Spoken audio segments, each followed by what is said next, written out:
सरकारी एवं निजी विद्यालयों का संचालन हेतु समय में किया गया परिवर्तन। सरकारी विद्यालयों में पूर्वाह्न 10 बजे से ही पठन पाठन का कार्य रहेगा। पूर्वाह्न 10 बजे से 10:30 बजे तक कर दिया जाएगा। मध्याह्न भोजन पूर्वाह्न 11 बजे तक ही किया जाएगा। निजी विद्यालयों का संचालन निजी विद्यालय प्रबंधक अपनी सुविधा के अनुसार संध्याकालीन कक्षा कर सकते हैं। संचालन डीएम जिला पदाधिकारी दरभंगा राजीव रोशन द्वारा आदेश जारी करते हुए कहा गया है कि दरभंगा जिला अंतर्गत अवस्थित निजी विद्यालय में अध्ययनरत छात्र छात्राओं के अभिभावकों के अनुसार किया गया है कि भीषण गर्मी तथा लू के कारण छात्र छात्राओं के स्वास्थ्य पर प्रतिकूल प्रभाव पड़ रहा है। उन्होंने कहा कि अभिभावकों द्वारा अनुरोध किया गया है कि निजी विद्यालय में शैक्षणिक गतिविधि के समय में परिवर्तन किया जाए। उल्लेखनीय है कि मौसम विभाग द्वारा जारी पूर्वानुमान में भी भीषण गर्मी एवं लू संभावना जताई गई है। उक्त के आलोक में जिलाधिकारी द्वारा आगामी 1 माह के लिए दरभंगा जिला के सभी सरकारी विद्यालय एवं निजी विद्यालय में शैक्षणिक गतिविधियों का संचालन निम्न प्रकार कर दिया गया है। सरकारी विद्यालय में पठन पाठन के आलोक में निर्देश किए गए हैं कि प्रातः 8 बजे से पूर्वाह्न 10 बजे के बीच संचालित होगा तथा मध्याह्न भोजन पूर्वाह्न 10 बजे से 10:30 बजे कर दिया गया है। निजी विद्यालयों का संचालन पूर्वाह्न 11 बजे तक ही किया जाएगा। लोकसभा आम निर्वाचन 2024 को लेकर भारत निर्वाचन आयोग नई दिल्ली द्वारा 14 दरभंगा संसदीय निर्वाचन क्षेत्र के लिए नियुक्त सामान्य प्रेक्षक जोगाराम, 23 समस्तीपुर संसदीय निर्वाचन क्षेत्र के लिए नियुक्त सामान्य प्रेक्षक हरिथी वी कुमार और जिला निर्वाचन पदाधिकारी साथ जिलाधिकारी दरभंगा राजीव रोशन के आदेश के आलोक में डीआईओ राजीव कुमार झा के द्वारा मतदान कर्मियों का रेंडमाइजेशन जिला सूचना विज्ञान केंद्र में किया गया। 78 कुशेश्वर स्थान विधानसभा क्षेत्र के 2 विधानसभा क्षेत्र में कुल मतदाता कुल सुरक्षित सहित 575 मतदान दल का रेंडमाइजेशन किया गया।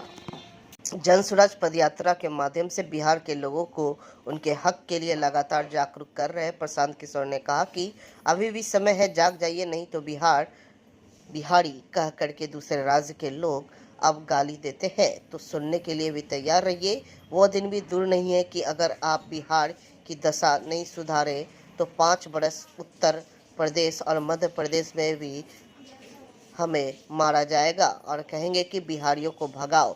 इसलिए बिहार में सबसे जरूरी है कि पलायन को रोकना, क्योंकि जहां जाइए पूरे देश में जिसको भी 100 मजदूरों की ज़रूरत होती है उसको कहा जाता है कि जाओ बिहार से 100 मजदूर पकड़ कर ले आओ।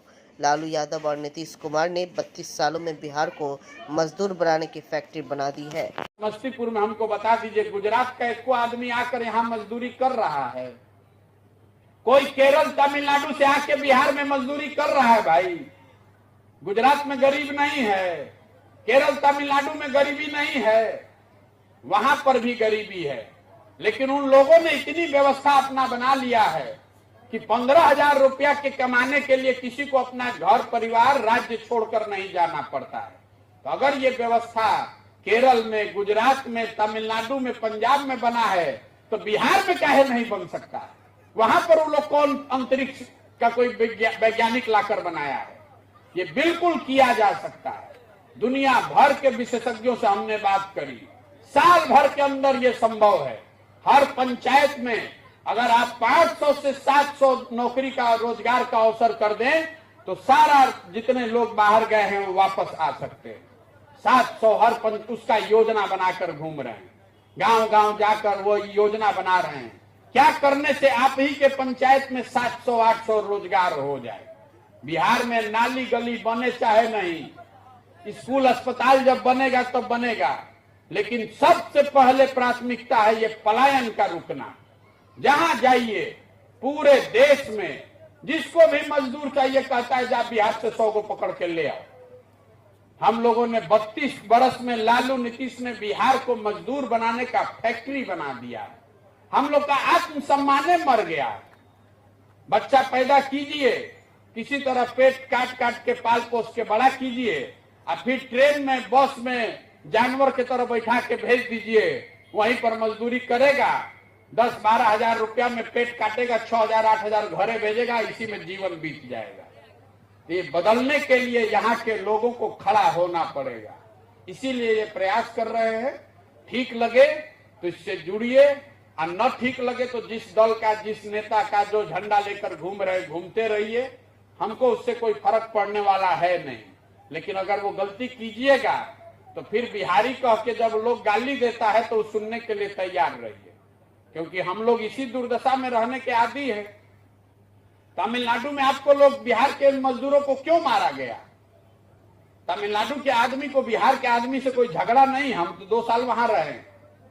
झगड़ा ये है कि तमिलनाडु में मजदूरी है 600 रुपया डेली का, अब बिहार का बेचारा गरीब जाता है, वो 400 रुपया में काम करने को तैयार हो जाता है। तो वहां का जो मजदूर गरीब है वो कह रहा है कि सब बिहारी के आने की वजह से हमारा भी रेट कम हो रहा है। तो आज तमिलनाडु में लोग हम लोग को मार रहा है। 5 वर्ष के बाद लिख कर रखिएगा, अगर दशा हम लोग का नहीं सुधरा तो यूपी और मध्य प्रदेश में भी हम लोग को मारा जाएगा। वहां पर भी लोग कहेगा कि बिहारी सबको भगाओ, क्योंकि वो राज्य आगे बढ़ रहे हैं और हम लोग पीछे जा रहे हैं। आप अपना समस्तीपुर देख लीजिए, आपका पेपर मिल बंद, आपका चीनी मिल बंद, आपका जूट मिल नाम के लिए चल रहा है। दूसरे राज्य में नया नया उद्योग लग रहा है, बिहार में जो था वो भी बंद हो गया। इसलिए जगिए, सुधारिए। खाली झंडा लेकर घूमने से नहीं होगा, सबको कंधा लगाना पड़ेगा। दरभंगा में जैसे ही गर्मी पड़ना शुरू हो गया, वैसे ही शहरवासियों के बीच पानी की भीषण किल्लत उत्पन्न हो गई है। दरभंगा नगर निगम क्षेत्र अंतर्गत कई वार्डों में लोगों को दरभंगा नगर निगम के वाटर टैंकर के पानी को पीते हैं, खाना बनाते हैं और दूसरे कामों में उपयोग करते हैं। दरभंगा शहर में पिछले कई दिनों से पानी की भीषण किल्लत शहरवासियों के बीच उत्पन्न हो गई है। ऐसे में लोगों को दरभंगा नगर निगम के वाटर टैंकर के आने का इंतज़ार रहता है और उसी से घर का सारा कामकाज होता है। दरभंगा नगर निगम के वाटर टैंकर द्वारा पानी सप्लाई की तस्वीरें हैं वार्ड नंबर 33 से लेकर वार्ड नंबर 42 की, जहां के लोगों के बीच पानी की भीषण दिक्कत को देखते ही जैसे जैसे गर्मी पैदान पर आगे बढ़ रहा है, लोगों के घरों का चापाकल सूख रहा है। ऐसे में एकमात्र सहारा दरभंगा नगर निगम के वाटर टैंकर के आने की हो रही है।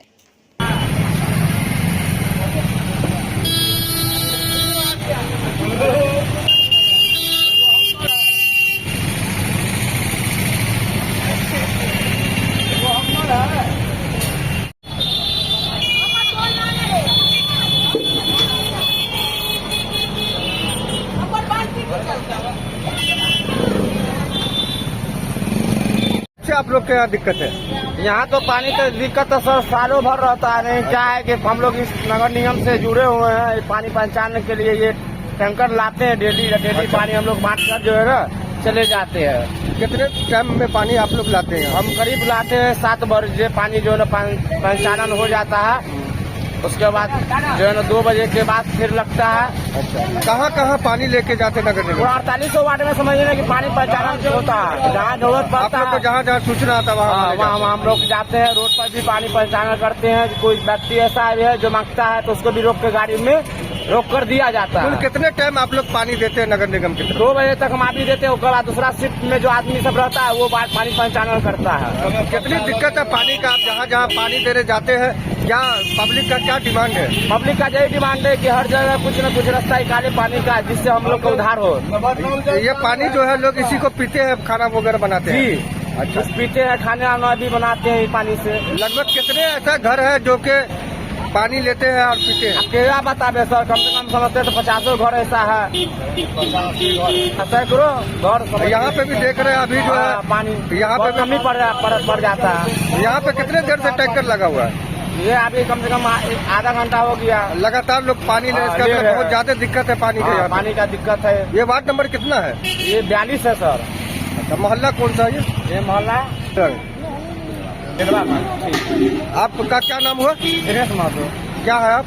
हम फॉगिंग ऑपरेटर हैं, मिस्त्री भी है और अभी पानी पहुंचाते हैं नगर निगम? पानी पहुँचाने के लिए हम आए हुए हैं बहुत दिन से सर। कब से दिक्कत बना हुआ है पानी? बहुत दिन से पूरे मोहल्ला में पानी के लिए एक ही चापाकल है। पूरा इस्लामगंज से पूरा बेलवागंज में एक ही चापाकल है। पानी का बहुत दिक्कत है सर। कब से पानी सूखा हुआ चापाकल क्या? पूरे चापाकल सूख गया, पानी का कोई दिक्कत नहीं, पूरे दिक्कत। वार्ड नंबर कितना है ये?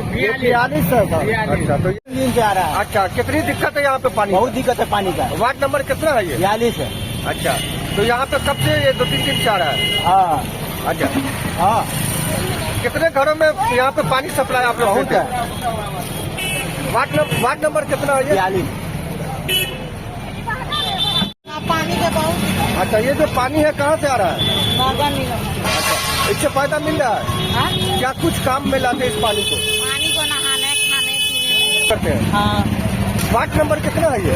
42। यह तो सभी को पता है कि जल ही जीवन है और ऐसे भीषण गर्मी के बीच लोगों को पीने के पानी की आपूर्ति नहीं हो पा रही है। अभी पीने के लायक धीरे धीरे नीचे की ओर से जो पानी का स्तर है वह गिरता जा रहा है। कहीं चापाकल पूरी तरीके से सूख चुका है तो कहीं एकमात्र सबमर्सिबल या पंप सेट से मिलने वाले पानी पर ही लोग आश्रित हो रहे हैं। अगर यह भी काम नहीं आया तो पैसे देकर टैंकर या डब्बा वाली पानी खरीदकर पीने को मजबूर है। मामला कबीलपुर स्थित वार्ड नंबर 46 का है, जहां पिछले 1.5 महीने से भीषण जल संकट से लोग परेशान हैं।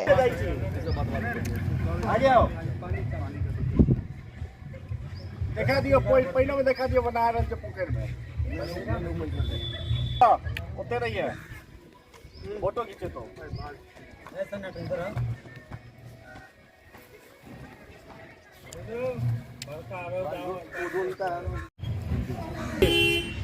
ये जो आप देख रहे हैं समरसीबल 1 साल पहले जो है लगा हुआ था। 1 साल से पानी नहीं आ रहा है।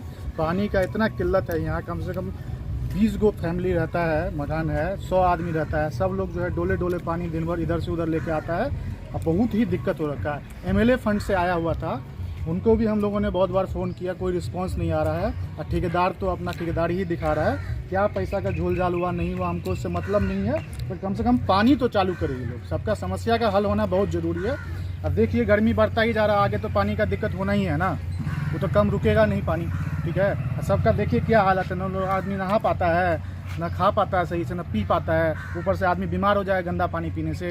तो उसका समस्या का हल करवाना चाहिए उनको, एमएलए साहब को कम से कम। ये कौन सा जगह है? ये वार्ड नंबर 46 हुआ कबीलपुर।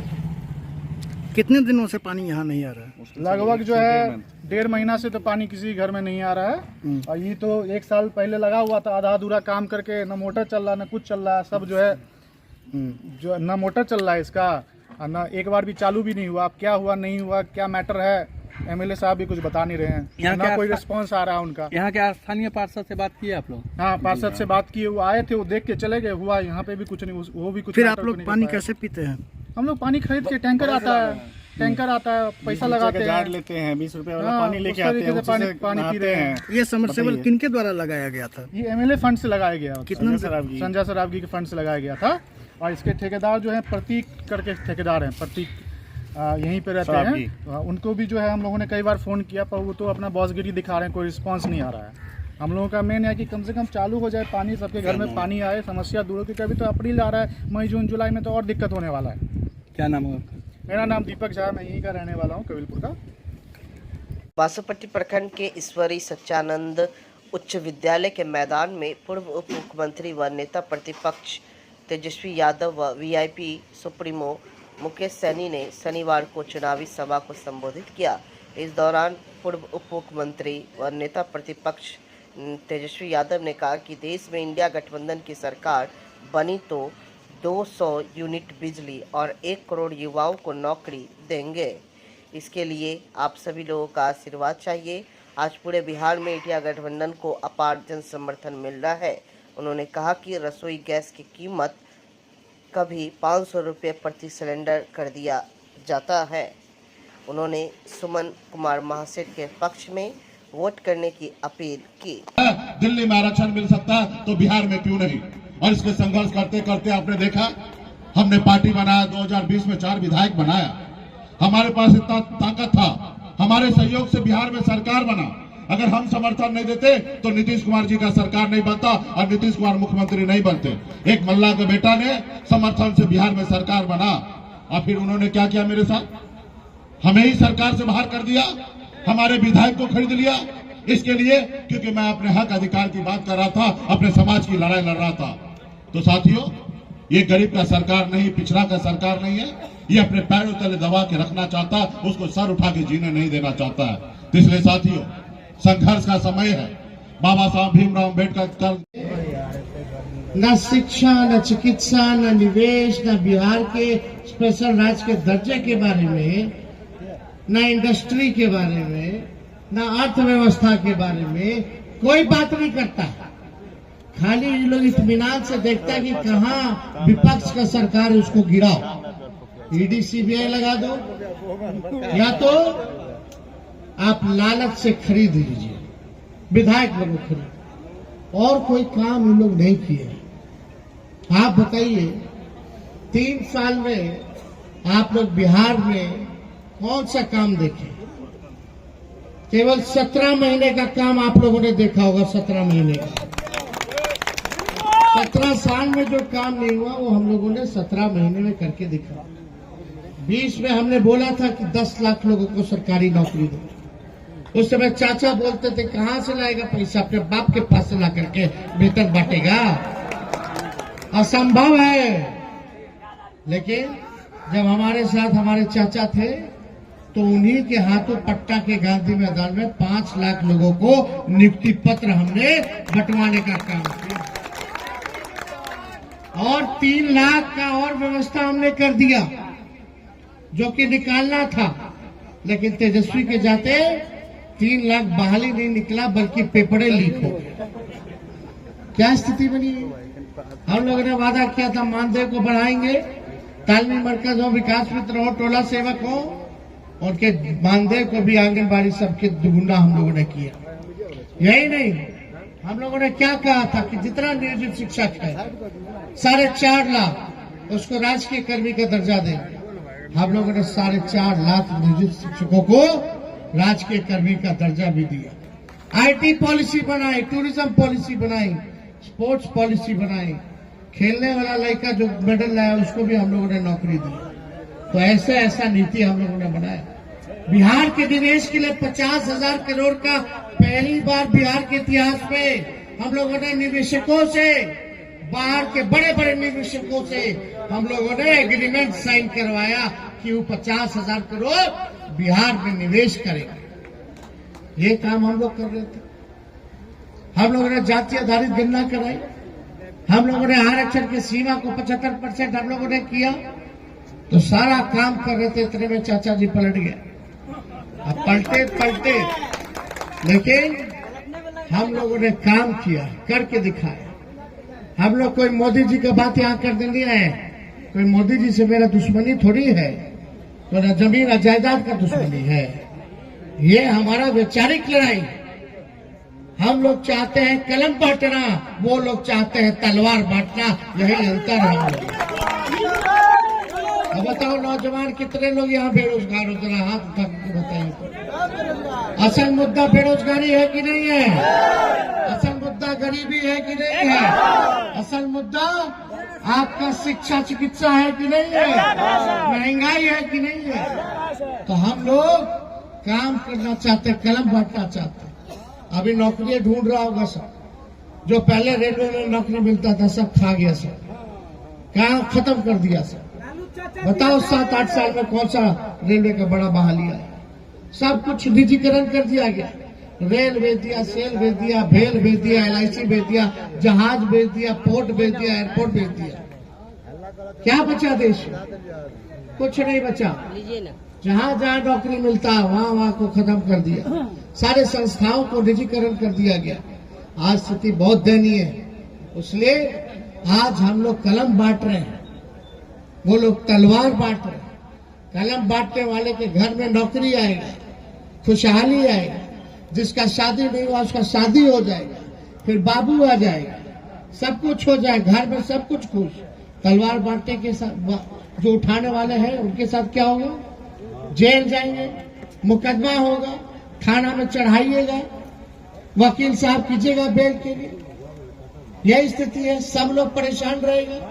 तो इसलिए हम सब लोग आपके बीच में आए। ज्यादा कुछ हम नहीं बोलना चाहते, लेकिन बीजेपी बड़का झूठा पार्टी है। मोदी जी हलवा के आपको गोबर के हलवा बना देते हैं, इतना झूठ बोलते हैं। है ये झूठ? या दिल पे हाथ रख के बताइए कि मोदी जी आपके जीवन में क्या परिवर्तन लाए? कोई परिवर्तन नहीं लाए। बोलता है कि अनाज दिए 5 किलो अनाज दिए। अरे पूरे 5 किलो अनाज मोदी जी के समय से है, तो कांग्रेस के जमाने से मिल रहा है। कांग्रेस के जमाने में फूड सिक्योरिटी बिल आया था, उस समय से मिल रहा है। पहले चीनियों मिलता था, तेलों मिलता था, किरासन तेलों मिलता था, अनाजों मिलता था। आज क्या स्थिति? तो हम लोग आएंगे तो 10 किलो अनाज के साथ साथ नौकरियों देने का काम करें। ये काम हम लोगों का होगा। और यही नहीं, आप सब लोगों को बता दें, हम लोगों ने परिवर्तन पत्र लाया है। 24 में 24 जनवचन हम लोग लेके आए। लालू जी का, राहुल जी का, अखिलेश यादव जी का, शरद पवार जी, अरविंद केजरीवाल, हेमंत सोरेन, हमारे स्टालिन साहब, सब लोग विपक्ष के लोगों का अगर सरकार बनेगा केंद्र में, तो हम लोग आने वाला 15 अगस्त से 1 करोड़ नौजवानों को सरकारी नौकरी देने का काम करेंगे और बेरोजगारी से आजादी दिलाने का काम करेंगे। पूरे देश में कितना? 1 करोड़ नौकरी। 30 लाख पद अभी खाली है भारत सरकार में। 70 लाख सृजन हम लोग करने का काम करेंगे। ये काम किया जाएगा। दूसरा काम, जितना गरीब परिवार की हमारी बहनें हैं, उन सभी को आने वाला रक्षाबंधन से, अगर हमारी सरकार बनेगी तो आने वाला रक्षाबंधन से साल में एक बार गरीब बहन के 1 लाख रुपया की मदद हम लोग करने का काम करेंगे। ये सारा काम हम लोग होगा। बताया सीताराम जी ने कि 1400-1200 गैस सिलेंडर हो गया है, उसको हम लोग 500 रुपया करने का काम करें। 200 देश में अगर सबसे ज्यादा महंगा बिजली मिलता है तो बिहार में मिलता है, तो 200 यूनिट फ्री में बिजली आप लोगों को दिलाने का काम करें। अग्निवीर योजना को खत्म किया जाएगा। अग्निवीर योजना में क्या है रे भाई? 4 साल में बाहर कर देगा और बाकी का टाइम 4 साल में 2 साल 2.5 साल ट्रेनिंग में लग जाएगा, बाहर चला जाएगा, ना उसको शहीद का दर्जा मिले। बिहार के 18% मुसलमान अगर ओवैसी को वोट न देते, अगर वोट जातिवाद के नाम पर ही पड़ता, लालू यादव को देखकर अपनी जिंदगी खराब क्यों करते? प्रशांत किशोर। जन स्वराज पदयात्रा के सूत्रधार प्रशांत किशोर ने जातिवाद पर तंज करते हुए कहा कि मोदी जी को वोट पड़ा है न बिहार में। अगर पड़ा है तो वो कौन लोग हैं जो कहते हैं कि बिहार में वोट जातिवाद पर पड़ता है? मुझे कोई बताए कि मधेपुरा और बिहार में मोदी जी के जाति के कितने लोग रहते हैं? अगर बिहार को लगता है कि हर आदमी जाति के नाम पर ही वोट करता है, तो मोदी जी को बिहार में वोट कौन दे रहा है? मोदी जी को वोट पड़ा है कि नहीं? बिहार में पड़ा है ना। तो मोदी जी के जाति का यहाँ कितना आदमी रहता है मधेपुरा बिहार में? जरा बता तो दीजिए कि अगर आपको लगता है कि हर आदमी जाति पर ही वोट देता है, तो मोदी जी को बिहार में वोट दे कौन रहा है? मान लीजिए कि आपने कहा, दूसरे सवाल पर आते हैं। आप जो कह रहे सवाल सुने नहीं, कहे ना उनको तो धर्म पर, हिंदू मुसलमान के नाम पर। मुसलमान यहाँ 18% रहता है, वो लालू जी को वोट देता है, ओवैसी को वोट नहीं दिया। वो लालू जी को काहे वोट दिया, ओवैसी को काहे नहीं दिया? लालू जी को मुसलमान वोट क्यों देता है? वो तो उनके जाति का नहीं है। आपने कहा जाति धर्म, भाई जाति धर्म पर वोट बिहार में भी पड़ता है, पूरे दुनिया में पड़ता है, इसमें नई बात क्या है? आप बिहार के होने के नाते आपको एक बिन मांगी सुझाव दे देता हूं, इस चक्कर में मत पड़िए। ये बाहर जो बिहार के लोगों को नीचा दिखाते हैं, उन्होंने ऐसा आपके हमारे दिमाग में बैठा दिया है कि बिहार इसलिए पिछड़ा है कि यहाँ पर जाति बहुत है। आप गए हैं गुजरात, कर्नाटक, आप चुनाव कराए हैं कभी बंगाल में, तमिलनाडु में, वहां जाति नहीं है। गुजरात में जाति नहीं है। लिंगायत बोकालिगा कर्नाटक में नहीं है। माला मदिगा रेड्डी कम्मा आंध्रा में नहीं है। वहां के आदमी को कोई जाति के लिए दोष दे रहा है? आप बिहार में गरीब हैं, मजदूर हैं, इसलिए आपको जातिवाद बताया जा रहा है। नमस्कार, मैं वीना पांडे, सदस्य कृष्ण कन्हैया अमर सेवा संस्थान रामबन दरभंगा की तरफ से आप सभी भाई बहनों, माताओं का हार्दिक अभिनंदन करती हूँ। भाई बहनों, मुझे ये बताते हुए बहुत खुशी हो रही है कि आज कार्यालय में संस्था के सचिव महोदय श्री कन्हई कांझा और शैक्षणिक विभाग के प्रभारी श्री संजीव ठाकुर जी हम सब के बीच उपस्थित हैं। और मैं आपको ये बताना चाहती हूँ कि हमारी संस्था कृष्ण कन्हैया अमर सेवा संस्थान महिला सशक्तिकरण के अंतर्गत विभिन्न प्रकार के कार्यक्रमों का संचालन कर रही है और हमारा एकमात्र लक्ष्य है आप माताओं बहनों को उच्च शिक्षा देकर उन्हें रोजगार के लिए प्रेरित करना, उन्हें स्वरोजगार का अवसर प्रदान करना और हर तरह से उन्हें आर्थिक सहायता प्रदान करना। भाई और बहनों, मैं ये बताना चाहती हूँ कि हमारी संस्था रोजगार के तहत विभिन्न प्रकार के कार्यक्रम का संचालन कर रही है। इसके तहत हम महिलाओं को रोजगार देने के लिए विभिन्न प्रकार के पहले प्रशिक्षण कार्यक्रम चला रहे हैं, गारमेंट उद्योग भी चला रहे हैं। प्रशिक्षण कार्यक्रम में हम महिलाओं को मिथिला पेंटिंग, मधुबनी पेंटिंग, सिक्की आर्ट, पेपर मैशिंग आर्ट और बहुत तरह के विभिन्न प्रकार के हस्तशिल्प कलाओं का प्रशिक्षण दे रहे हैं। उसके उपरांत हम उन्हें अपने यहाँ रोजगार भी देते हैं और उन्हें स्वरोजगार के लिए विभिन्न प्रकार के कुछ सीमित मात्रा में आर्थिक सहायता भी प्रदान करते हैं। नमस्कार, मैं संजीव ठाकुर, मैं मैनेजमेंट प्रोफेशनल हूँ। मैंने 27 इयर्स अब्रॉड काम किया, यूएई में मैंने काम किया है और आज मैं nursing and paramedical education institution जो है Krishna Kanhaiya nursing and paramedical education institute, उसको मैं हेड कर रहा हूँ।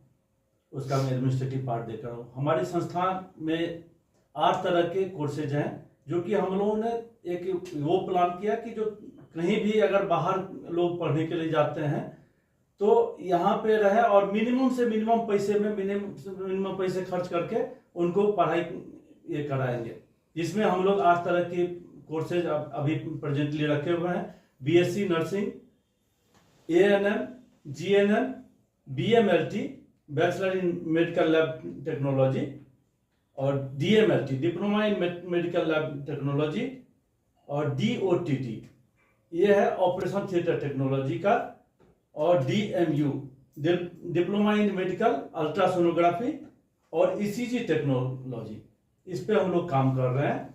और हम लोग चाह रहे हैं कि जो मैक्सिमम लोगों को जॉब तो चाहिए तो हम लोग जॉब प्रदान करेंगे, यहाँ से प्लेसमेंट हम लोग इमीडिएट दिलाएंगे। ये हम लोगों की वो है जो लोगों में बेरोजगारी दूर हो जाए। धन्यवाद। नमस्कार, मैं कन्हैया झा, सचिव कृष्ण कन्हैया अमर सेवा संस्थान। मैं सर्वप्रथम आप सभी भाइयों, दोस्तों, माताओं एवं बहनों को प्रणाम करता हूं और सभी से निवेदन है कि मैं संस्थान में अनाथालय, आश्रम, विधवा आश्रम, वृद्धा आश्रम बनवाकर जरूरतमंदों व्यक्तियों को सुविधा प्रदान करना चाहता हूं। मेरा उद्देश्य है इसमें किसी भी प्रकार की सरकारी कोई योगदान सहायता नहीं मिल रहा है।